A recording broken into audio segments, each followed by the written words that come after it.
Shalom saudara-saudara yang dikasihi dalam Tuhan Yesus Kristus. Puji Tuhan, kita dapat berkumpul kembali untuk dapat beribadah pada hari ini. Saya harap saudara-saudara sekalian dalam kondisi yang sehat dan selalu dilindungi oleh Tuhan Yesus. Saya juga berharap walaupun kita masih beribadah online, namun hal itu tidak menyurutkan semangat kita untuk tetap memuji Tuhan. Mari kita siapkan hati kita untuk mengikuti ibadah pada hari ini. Dan biar kita rasakan hadirat Tuhan hadir di tengah-tengah kita. Kita akan angkat pujian lebih dari nafasku.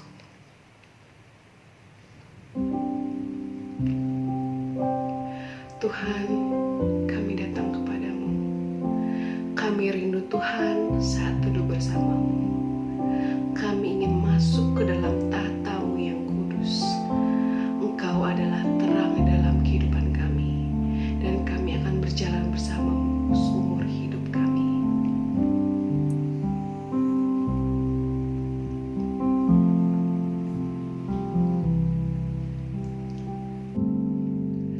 Bapa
Selamat pagi, shalom saudara-saudara sekalian.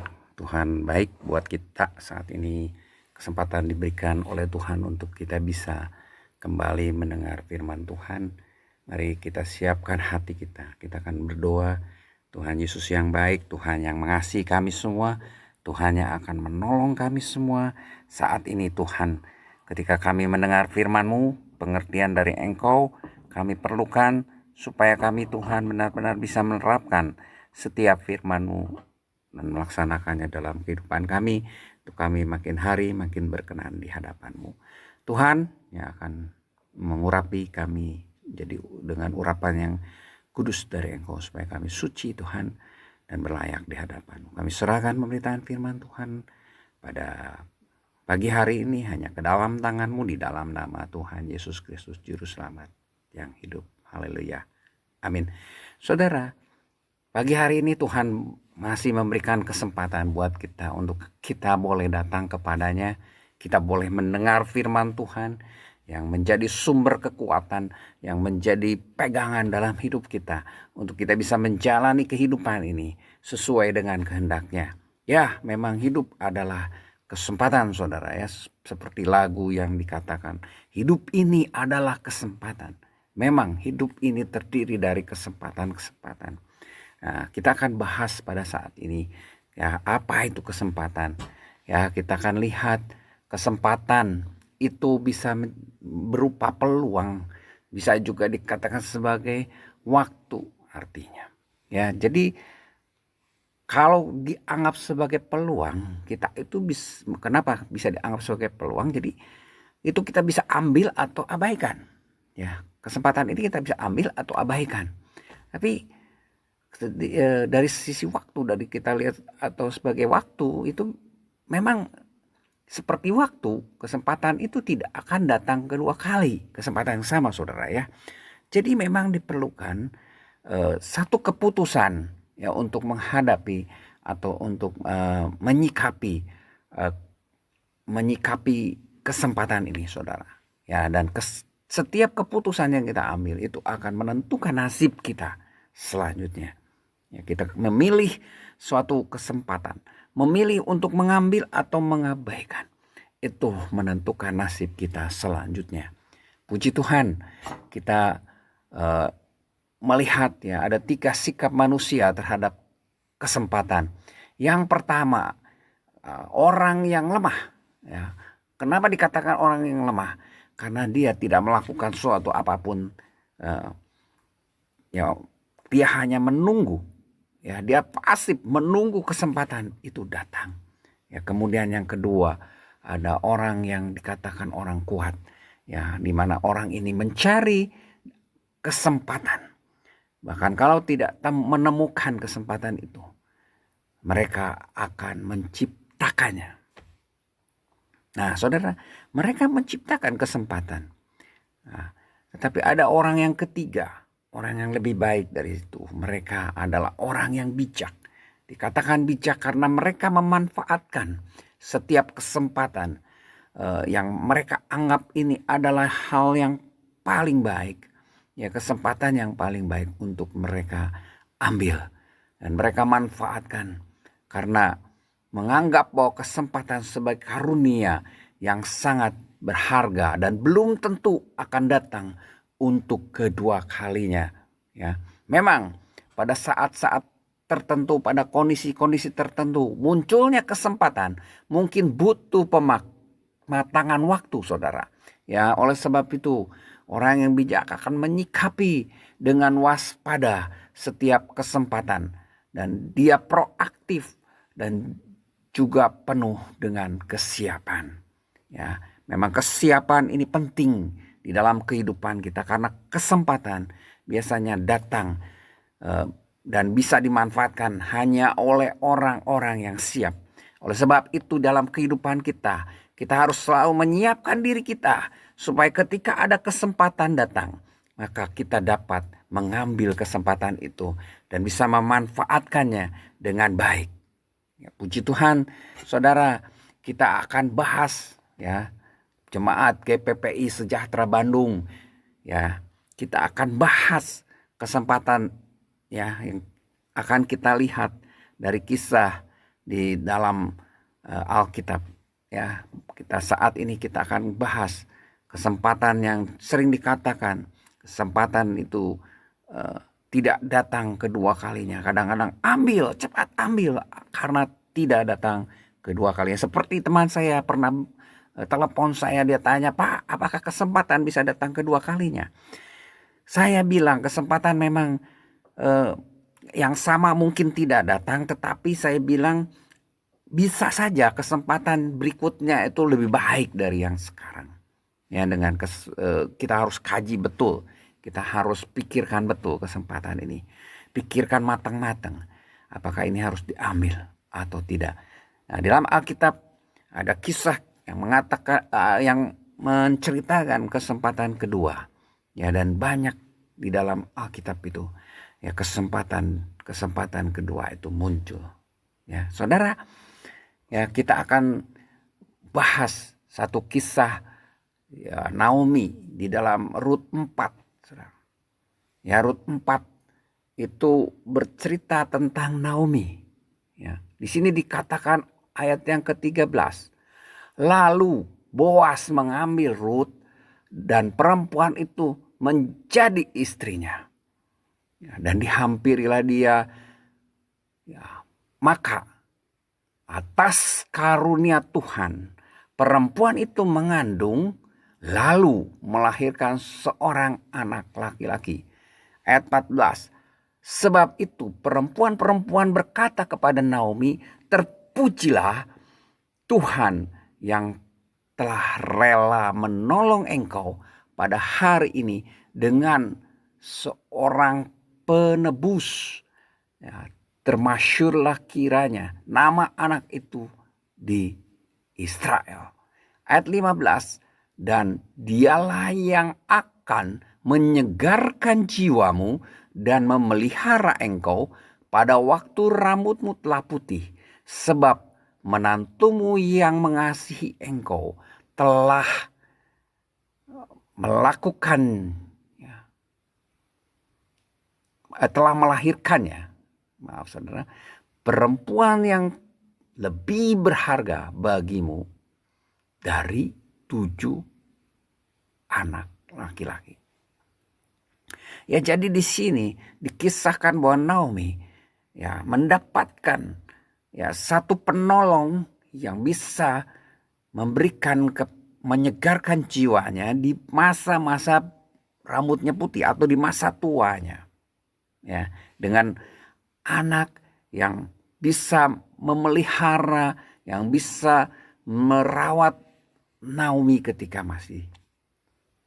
sudah tua. Ya, dan ini dilahirkan oleh seorang perempuan yang namanya Ruth, yaitu menantunya, yang dikatakan bahwa perempuan ini lebih berharga dari 7 anak laki-laki. Nanti kita lihat bagaimana berharganya Ruth ini buat kehidupan Naomi. Ya. Dan Naomi mengambil anak itu serta meletakkannya pada pangkuannya, dan dialah yang mengasuhnya.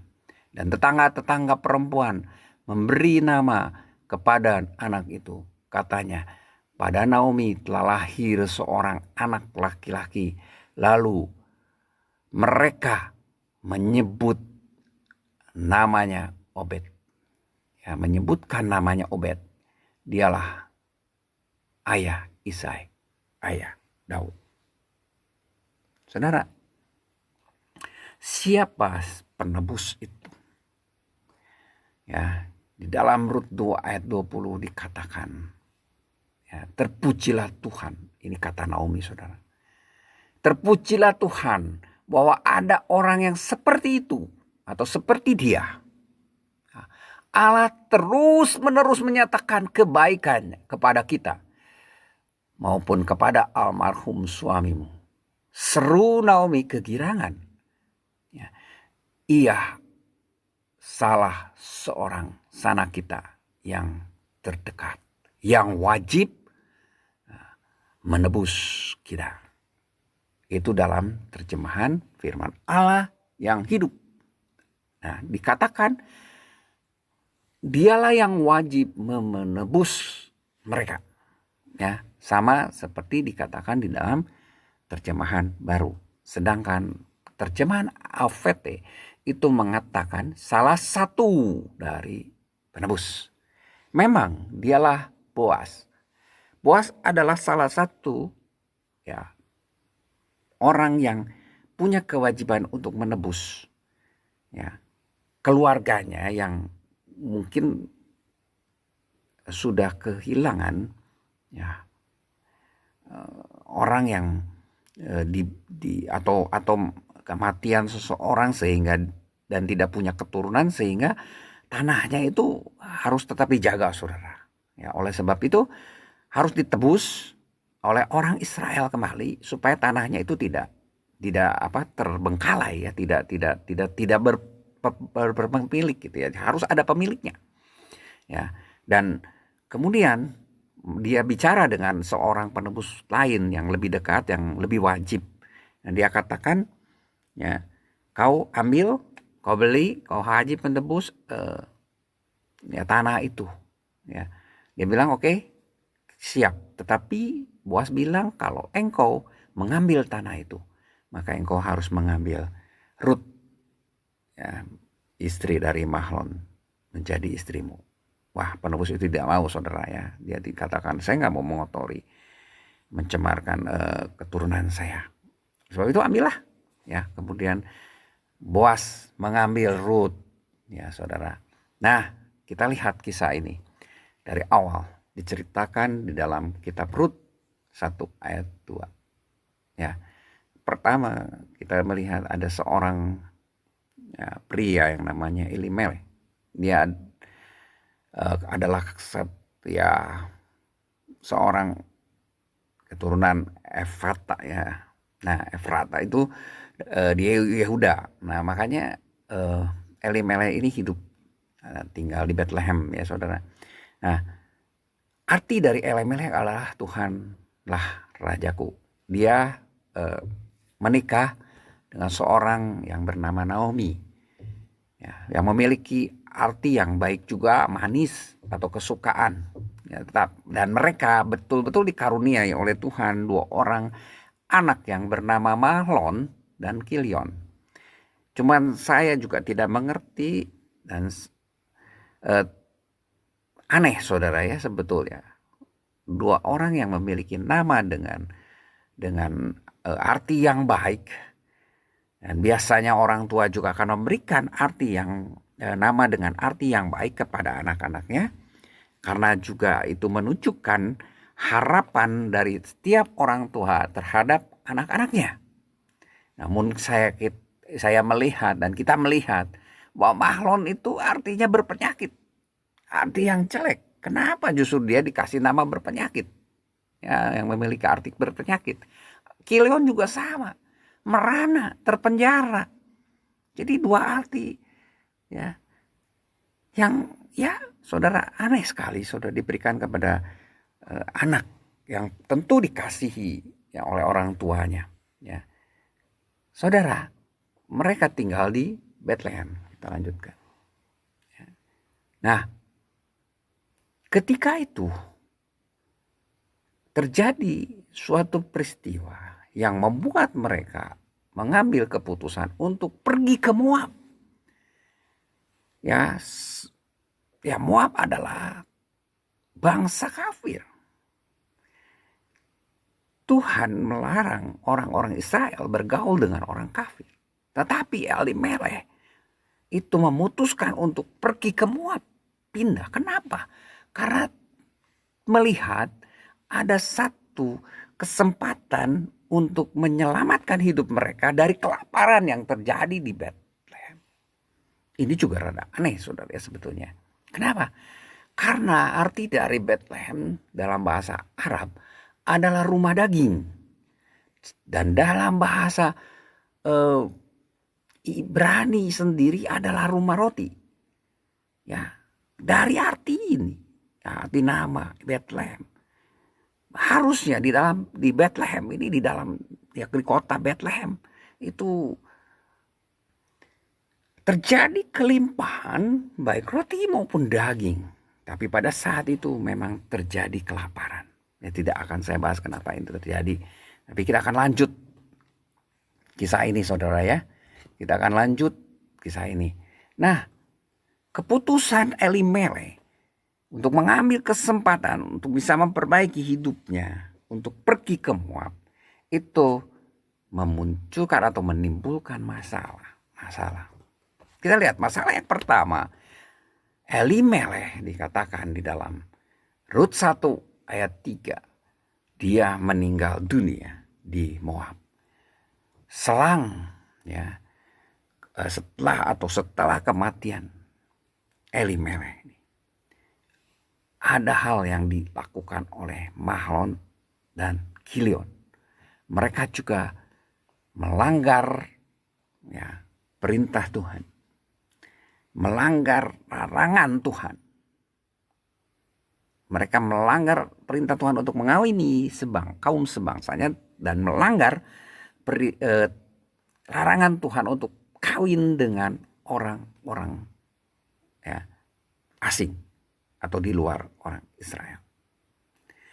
Tetapi kedua anak ini mengambil dua perempuan Moab, yang satu bernama Rut yang diambil oleh Mahlon.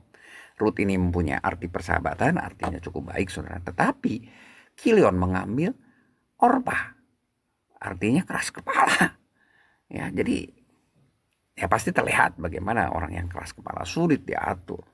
Ya, tapi yang pada prinsipnya mereka melanggar atau melawan sebenarnya larangan Tuhan, melanggar larangan Tuhan dengan mengawini dua orang perempuan asing.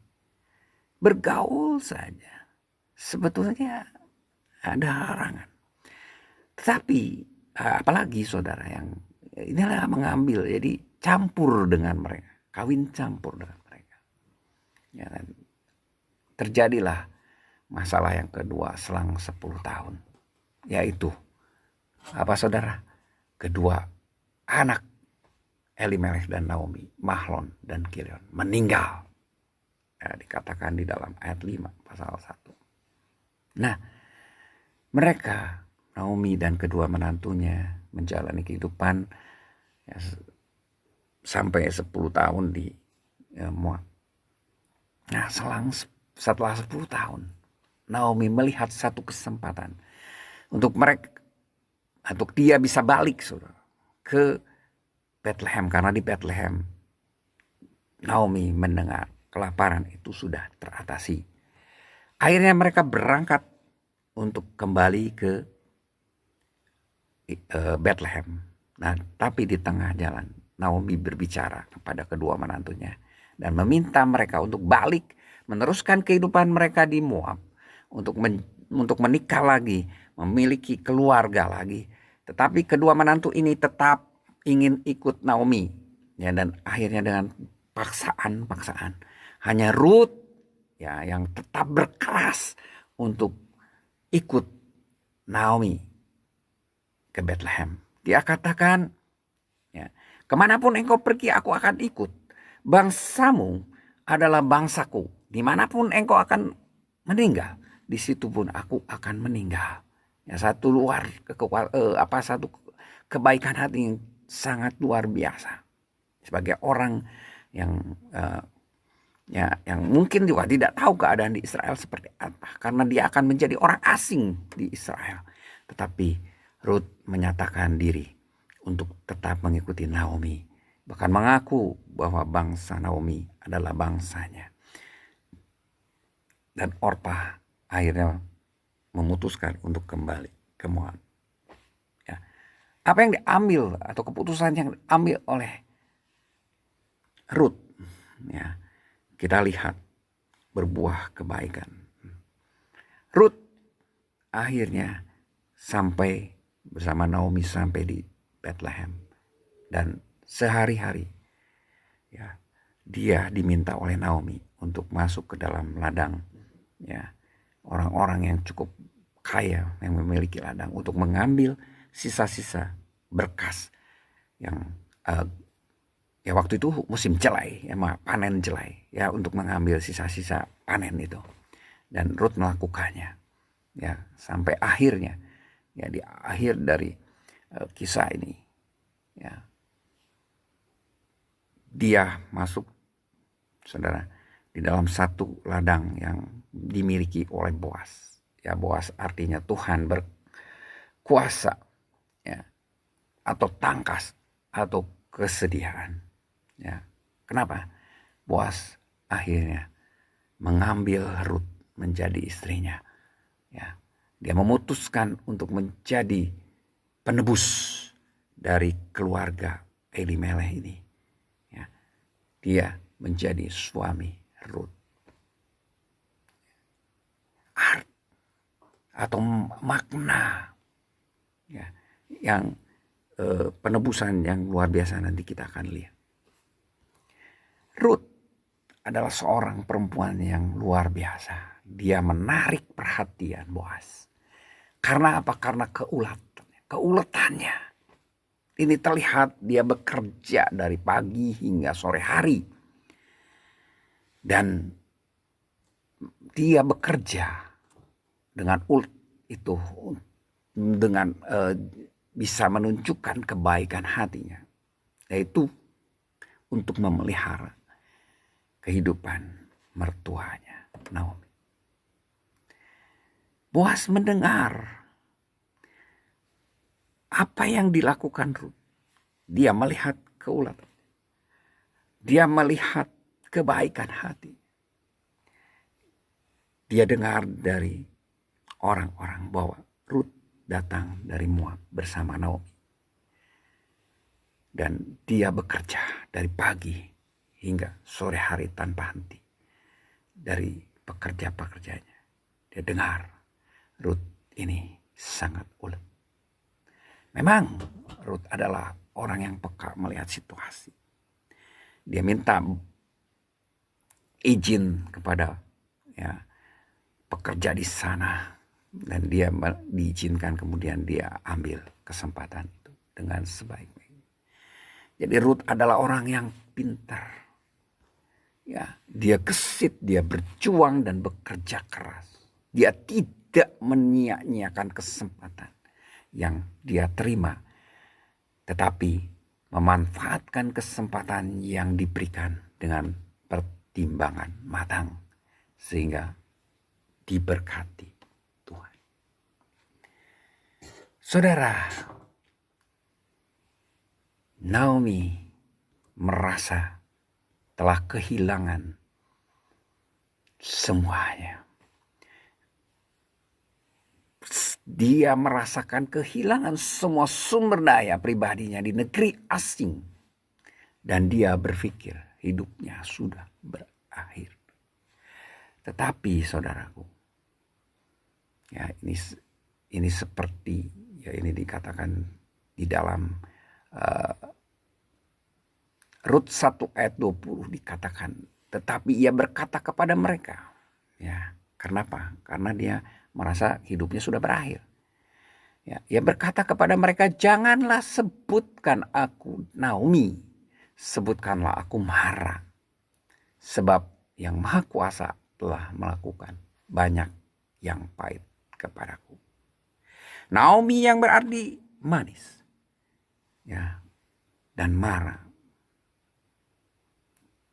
Kita ingat kepada peristiwa di mana orang Israel ketika keluar dari Mesir, di Mara mereka meminum air yang ternyata pahit. Ya, kenapa dia katakan sebutkan aku Mara? Karena dia merasa bahwa Tuhan telah melakukan banyak perkara yang pahit kepadaku. Dia merasa tertekan. Dia merasa ditekan oleh Allah. Sehingga dia merasa hidupnya sudah berakhir. Tetapi ada kesempatan kedua yang memunculkan kembali harapan. Pengharapan Naomi diperbaharui.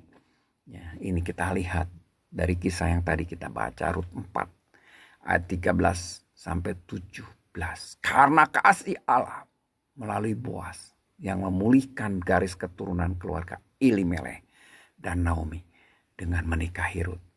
Anak Rut dianggap sebagai anak Naomi. Inilah penebusan Penebusan keluarga Elimelek itu memiliki makna penebusan yang lebih dalam bagi bangsa Israel. Kenapa? Bangsa Israel diarahkan untuk terus berharap kepada Allah yang telah menjanjikan atau berjanji memulihkan mereka. Yang kedua, pada dasarnya Allah sendirilah, bukan Boas yang memulihkan Naomi. Dan dari keturunan Rut lahirlah Daud.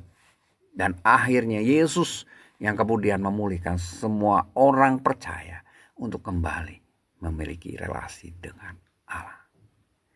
Relasi yang sudah terputus karena dosa manusia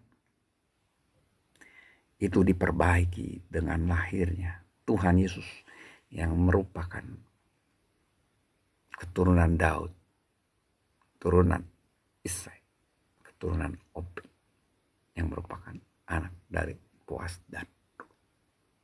Saudara, jadi penebusan ini memiliki arti yang dalam, bukan hanya kepada bangsa Israel secara jasmani, tetapi juga memiliki arti yang luar biasa untuk kita semua yang percaya kepada Tuhan Yesus. Kita akan lihat ketidaksabaran keluarga Elimelek dalam menanti pertolongan Allah. Telah membuatnya mengambil kepilihan yang salah sehingga menuai banyak masalah. Itu sama seringkali kita juga mengambil pilihan yang salah sehingga hidup kita banyak bermasalah. Tetapi kasih dan kesabaran Allah itu memulihkan hidup kita. Tuhan yang begitu mengasihi kita sudah menyediakan Allah, anak Allah, Yesus namanya. Jika kita mengaku dosa kita, maka Ia adalah setia dan adil, sehingga Ia akan mengampuni segala dosa kita dan menyucikan kita dari segala kejahatan. 1 Yohanes 1 ayat 9. Ya saudara, ada satu kesempatan buat kita yang mengaku dosa kita, karena Dia adalah setia dan adil. Ada pengampunan dari segala dosa kita dan yang menyucikan kita dari segala kejahatan. Kesempatan kedua selalu ada di dalam kehidupan kita. Kesempatan kedua Tuhan selalu berikan, karena Tuhan selalu melimpahkan kesabaran kepada kita.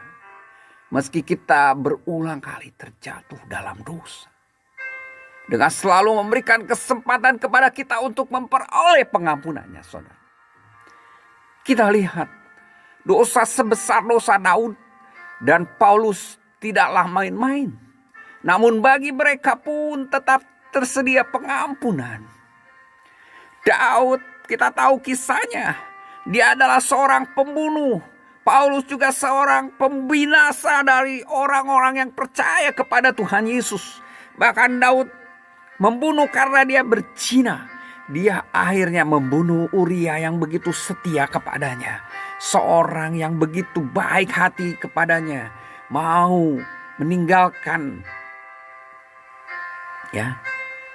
istrinya yang begitu cantik untuk membela bangsa Israel. Tetapi Daud berzina dengan Batseba. Untuk menutupi kesalahannya, dosanya, dia merancangkan pembunuhan karena Uria tetap mau pergi berperang. Dosa yang begitu besar. Namun bagi mereka tetap ada pengampunan. Tuhan siap untuk mengampuni, tidak lagi mengingat pelanggaran kita. Bahkan kita dibenarkannya. Seperti yang tertulis, akulah Dia yang menghapus dosa pemberontakanmu. Oleh karena Aku sendiri. Jadi Tuhan mengampuni dosa-dosa manusia itu karena dirinya sendiri, saudara. Lanjut, dan aku tidak mengingat-ingat dosamu. Yesaya 43 ayat 25 mengatakan, luar biasa Tuhan kita. Karena Dia adalah Allah yang setia.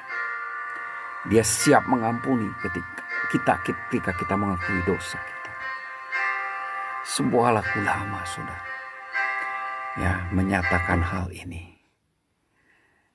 Sebuah lagu yang sangat luar biasa, yang ya berisi kata-kata seperti ini. Tuhan selalu ampuni dan lupakan yang sudah. Dia tak ingat salahmu. Tuhan selalu ampuni. Luar biasa, saudara. Saat kita berdosa, Tuhan mau akui dan bertobatlah. Terimalah pengampunannya. Inilah kesempatan kedua, saudara. Karena Allah kita adalah Allah kemurahan, yang penuh kemurahan. Dia adalah Allah kesempatan kedua. Dikatakan oleh Daud ketika dia sudah melakukan kesalahan.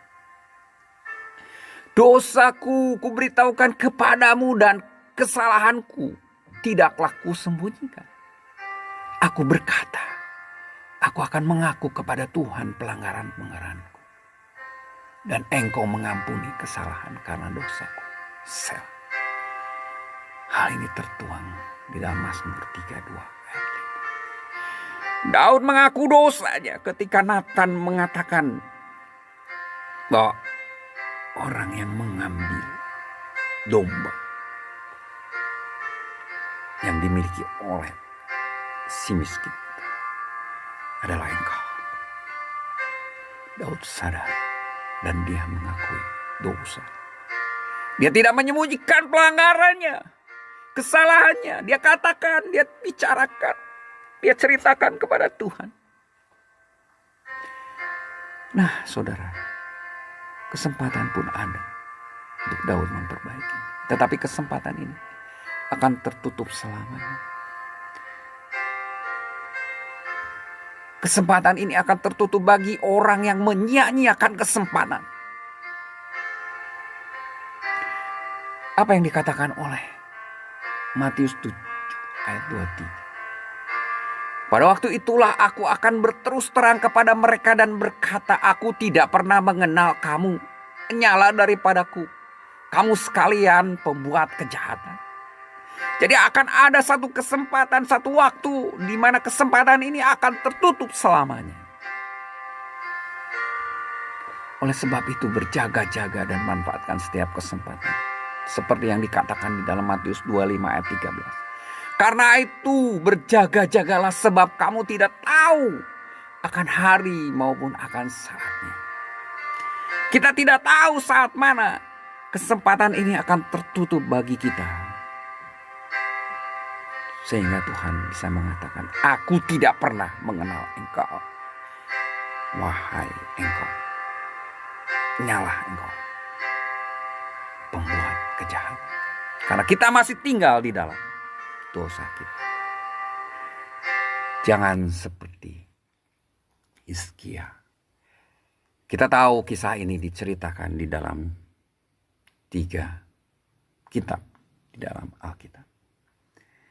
Kita akan baca di dalam 2 Tawarikh 32 ayat 24. Di mana dikatakan, pada hari-hari itu Hizkia jatuh sakit sehingga hampir mati.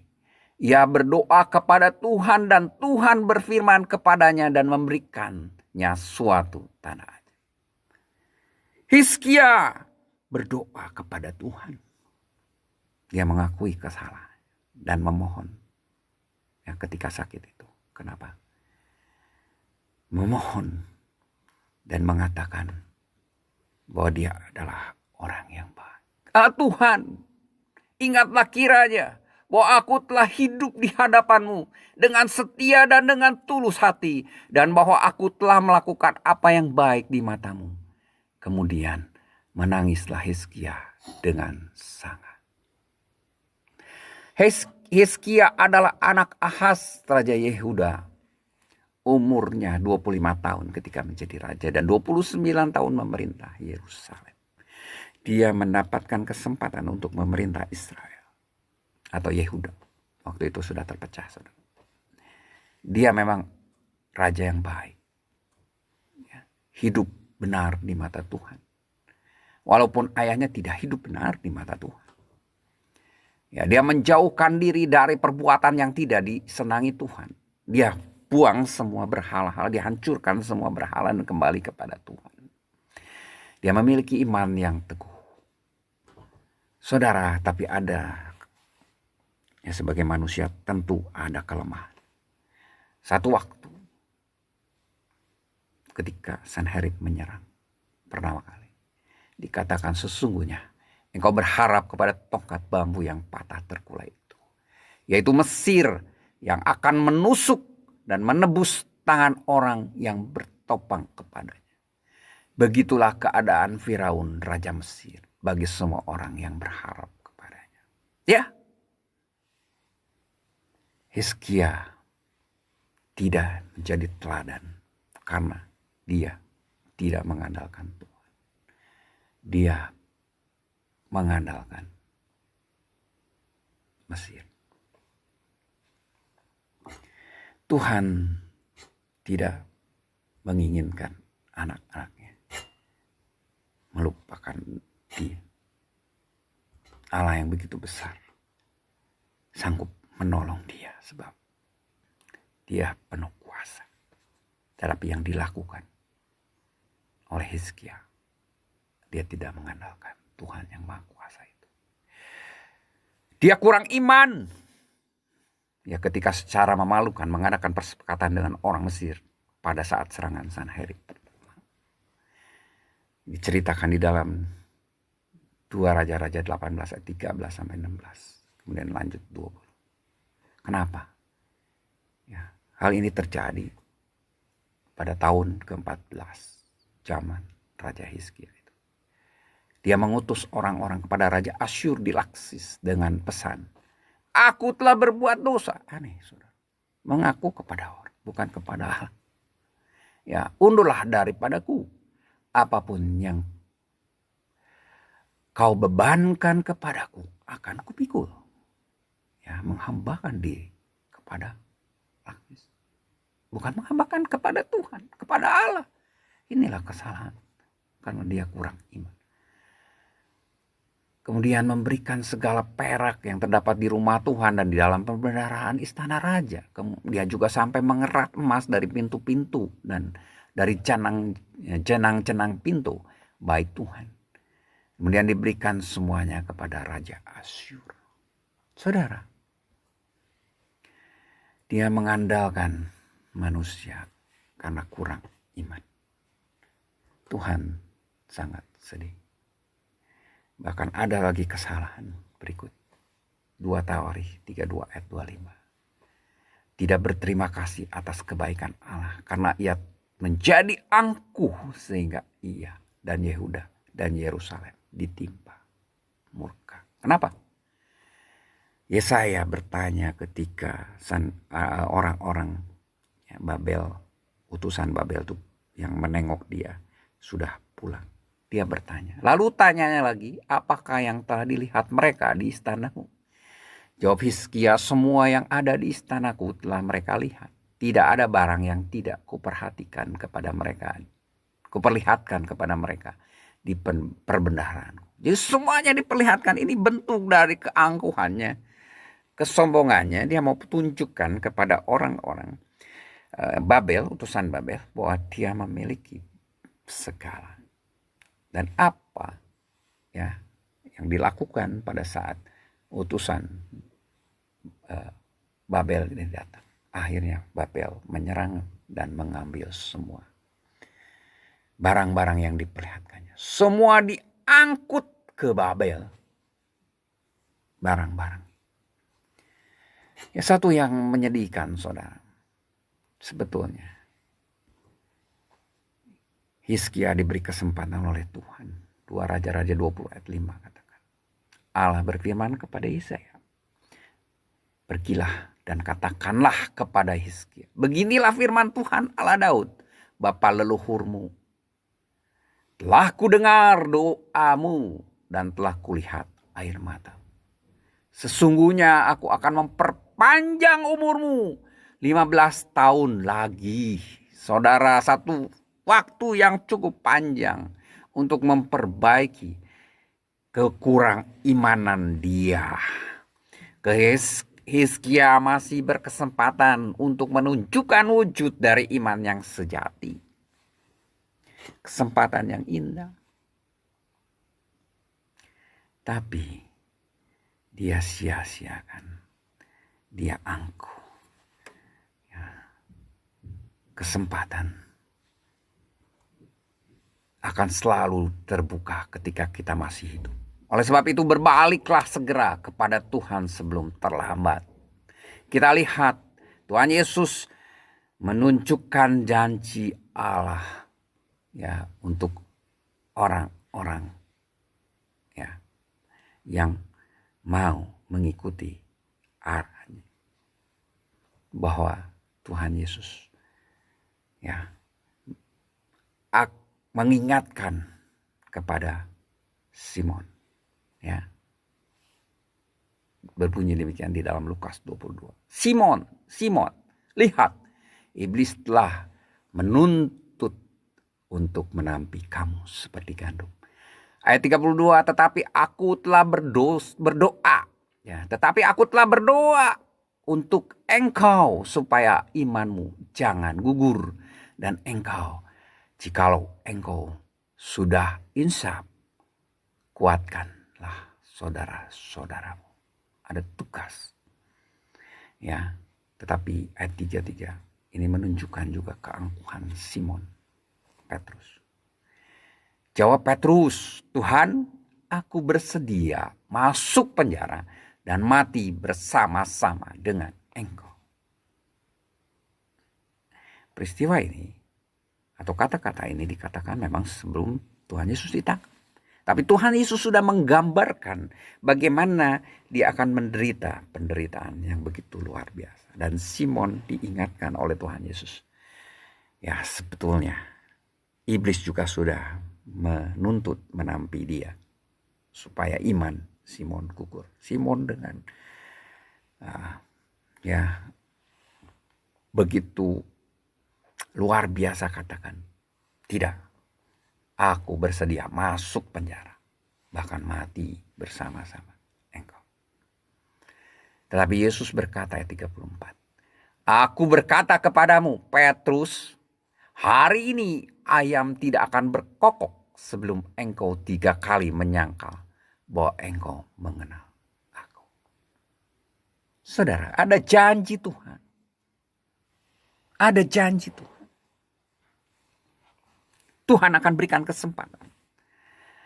Tuhan Yesus tahu bahwa Simon akan menyangkal dia 3 kali sebelum ayam berkokok. Dan dia sudah ingatkan untuk apa, saudara?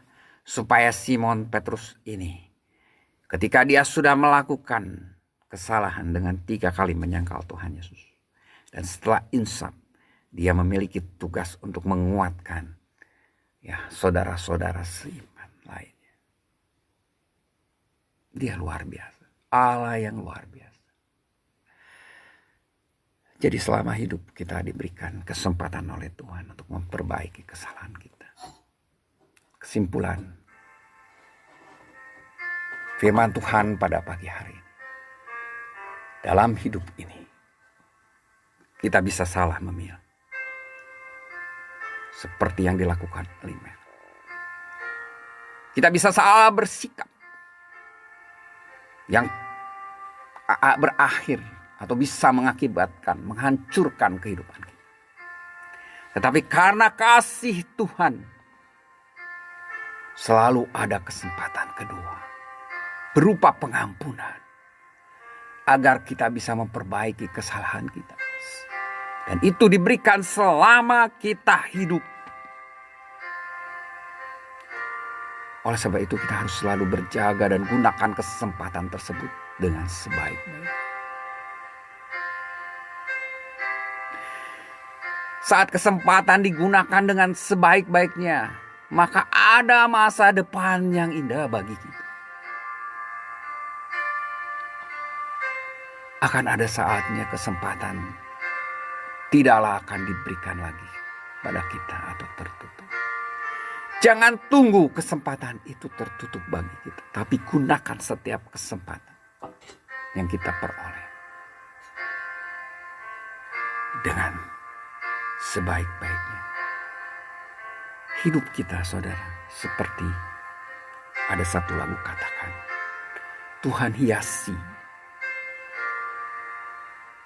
Ya, Tuhan hiasi dengan kemurahannya, karena Dia adalah Allah pemurah. Allah yang penuh dengan kemurahan, kesabaran, kesetiaan. Dia sudah merancangkan masa depan kita dengan penuh dengan harapan.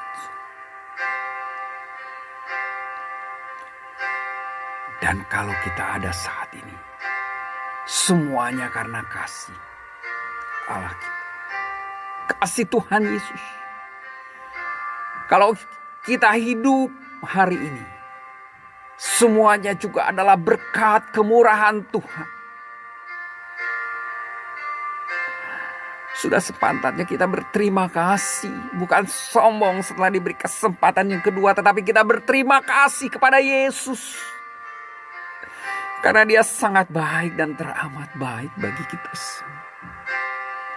Mari saudara, kesempatan Tuhan berikan kepada kita selama kita hidup di dunia ini. Dalam masa pandemi saat ini kita bisa melihat, mendengar keadaan ya begitu memburuk, tapi kita masih diberikan kesempatan untuk tetap hidup. Mari perbaiki hidup kita. Akui dosa-dosa yang kita lakukan. Perkuat iman kita. Tunjukkan iman kita. Karena inilah kesempatan yang Tuhan berikan untuk kita selalu berharap hanya kepada Dia, mengandalkan Dia.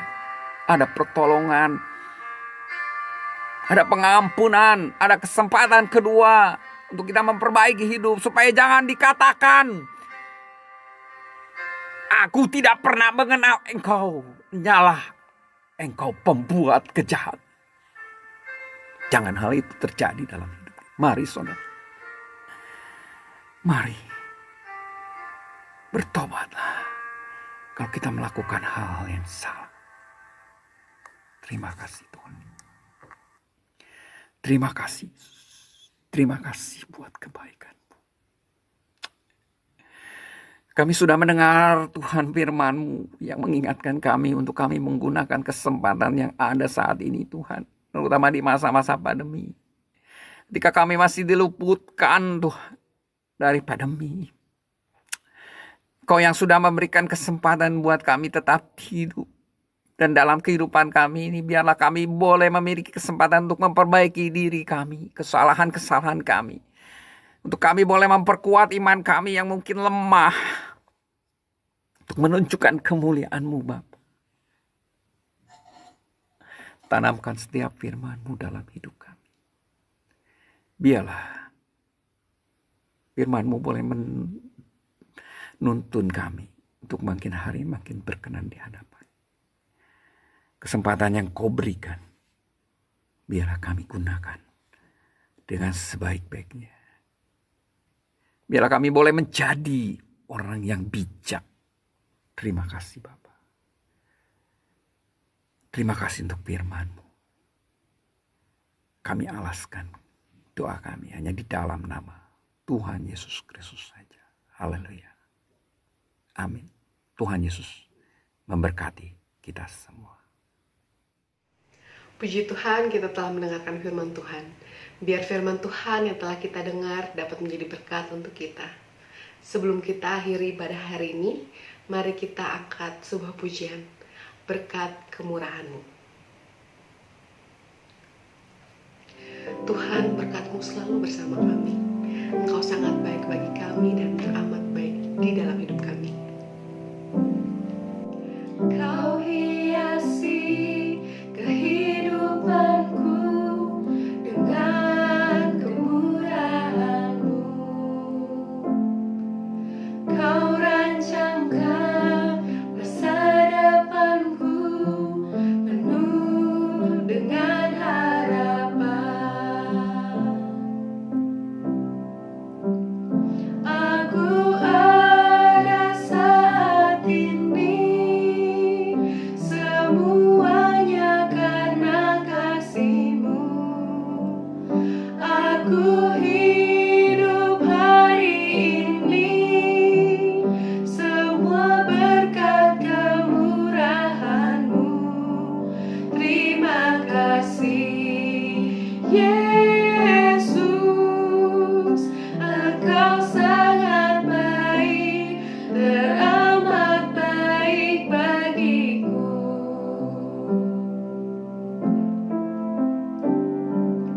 Kau hiasi kehidupanku dengan kemurahan-Mu.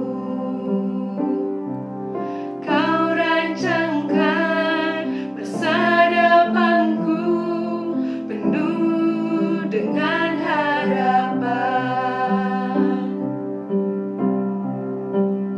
Aku ada saat ini, semuanya karena kasih-Mu. Aku hidup hari ini, semua berkat kemurahan-Mu. Terima kasih, Yesus, Engkau sangat baik, teramat baik. Aku ada saat ini, semuanya karena kasih-Mu. Aku hidup hari ini, semua berkat kemurahan-Mu. Terima kasih, Yesus, Engkau sangat baik, teramat baik. Aku ada saat ini, semuanya karena kasih-Mu. Aku hidup hari ini, semua berkat kemurahan-Mu. Terima kasih, Yesus, Engkau sangat baik, teramat baik bagiku. Yesus, Engkau sangat baik, teramat baik bagiku.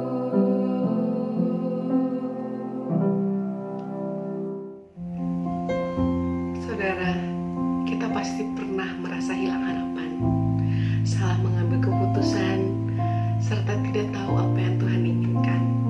Kadang kita juga bertanya, apa Tuhan memberikan kita kesempatan kedua untuk memperbaikinya? Jawabannya, ya. Tuhan memberikan kita kesempatan kedua agar kita bisa menjadi apa yang Tuhan ingini. Di tengah gelora alam ini, harapan seakan telah lenyap.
dapat menjadi saksimu,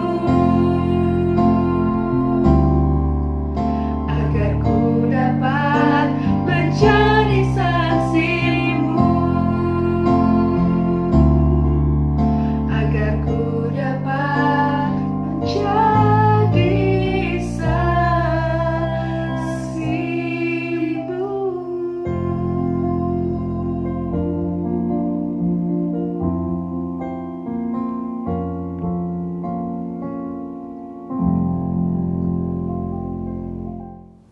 Salam, Bapak Ibu yang dikasihi Tuhan, kita sudah mendengarkan firman Tuhan. Ya, kita bersyukur kalau masih ada kesempatan yang kedua. Ya, firman Tuhan katakan judulnya kesempatan yang kedua.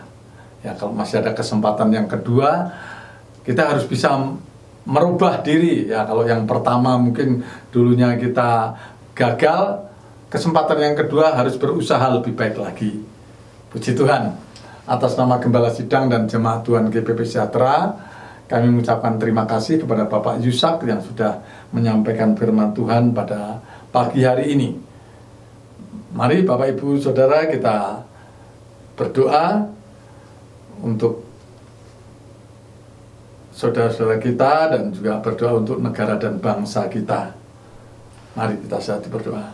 Bapa, di dalam nama Tuhan Yesus Kristus, kembali kami mengucap syukur dan terima kasih buat anugerah-Mu, buat kemurahan-Mu. Walaupun ibadah kami masih secara online, tetapi kami percaya Tuhan Yesus ada di tengah-tengah kami. Tuhan Yesus tahu segala keberadaan kami. Tuhan, biar Roh-Mu tetap menyala-nyala di dalam hati kami, untuk kami tetap rindu akan Engkau, rindu untuk selalu dekat kepadamu. Terima kasih Tuhan buat firman-Mu pagi hari ini yang boleh menguatkan dan meneguhkan iman kami. Pakai terus hamba-hamba-Mu Tuhan, baik Bapak Yusak, Bapak Pendeta Herman, dan siapa saja yang dipercayakan untuk menyampaikan kebenaran firman Tuhan. Biar firman Tuhan itu menjadi makanan di dalam kehidupan kami, menjadi air yang menyejukkan dan menguatkan, meneguhkan kami. Terima kasih Tuhan, terima kasih. Kami juga berdoa buat seluruh jemaat Tuhan GPP Sejahtera. Tuhan lawat mereka, yang lemah Engkau kuatkan, yang sakit Engkau sembuhkan. Yang menghadapi masalah persoalan karena pandemi COVID-19 ini Tuhan, Engkau tolong mereka, berikan jalan keluar, berikan pertolongan-Mu Tuhan. Terima kasih Tuhan Yesus, terima kasih. Kami juga sehati berdoa buat negara dan bangsa Indonesia dalam mengatasi COVID-19 ini Tuhan, di mana seolah-olah tidak henti-henti. Situasinya Tuhan makin menakutkan, karena banyak yang terkena Tuhan di daerah-daerah, di kota-kota, di mana-mana Tuhan, virus corona ini sungguh menakutkan. Tuhan tolong para pemimpin-pemimpin kami dalam mengatasi ini. Jamah dan sadarkan seluruh bangsa Indonesia untuk taat dan patuh dalam protokol kesehatan. Dimanapun mereka berada harus pakai masker, harus cuci tangan dan lain sebagainya. Ikuti supaya virus corona ini tidak menular kepada siapa-siapa. Tuhan, kami serahkan ke dalam tangan-Mu. Berkati para dokter, para medis Tuhan, sebagai garda di depan untuk membantu, untuk menolong, untuk Engkau Tuhan pakai untuk menyembuhkan, mengobati para pasien, sehingga pasien-pasien yang diobati lekas sembuh dan jumlahnya tidak bertambah lagi. Terima kasih Tuhan, terima kasih. Berkati Bapak Presiden, Wakil Presiden, para menteri, kabinet kerja, para gubernur, wali kota, bupati, camat, lurah, sampai ke RW, RT Tuhan. Kami serahkan ke dalam tangan-Mu Tuhan. TNI dan Polri, para relawan, Tuhan Engkau pakai mereka untuk menjaga, melindungi negara dan bangsa ini. Tetapi kami percaya Tuhan Yesus juga mengirimkan malaikat-malaikat surga berpasukan untuk menjaga, melindungi negara ini. Kami juga berdoa buat kasus Joko Chandra. Tuhan kiranya menjadi peringatan dan supaya terbongkar Tuhan seluruh instansi terkait yang ikut membantu supaya Joko Chandra ini bisa lolos dari hukuman. supaya uang negara bisa kembali Tuhan untuk bangsa dan negara. Kami juga berdoa rencana pilkada serentak bulan Desember Tuhan, tolong Tuhan biar Engkau menjaga, melindungi, supaya para pemilih seluruh bangsa Indonesia bisa memilih wakil-wakil rakyat yang cakap, yang cerdas, dan mempedulikan masyarakat. Tuhan Yesus, kami serahkan ke dalam tangan-Mu Tuhan. Juga proses alih generasi Tuhan supaya berjalan dengan baik, supaya generasi yang sudah lanjut usia, yang sudah tua, diganti dengan generasi yang baru. Kami serahkan ke dalam tangan-Mu Tuhan, supaya generasi baru pengganti ini betul-betul bisa memenuhi keinginan masyarakat. Terima kasih Tuhan, terima kasih.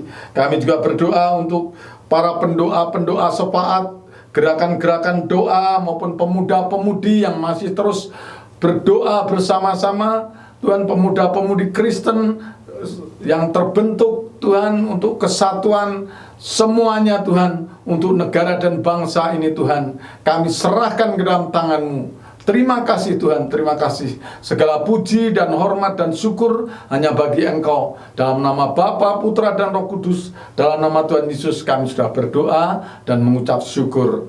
Amin. Sebelum saya serahkan kepada Bapak Pendeta Herman untuk doa penutup dan doa berkat, saya ingatkan Bapak Ibu Saudara tetap menjaga kesehatan.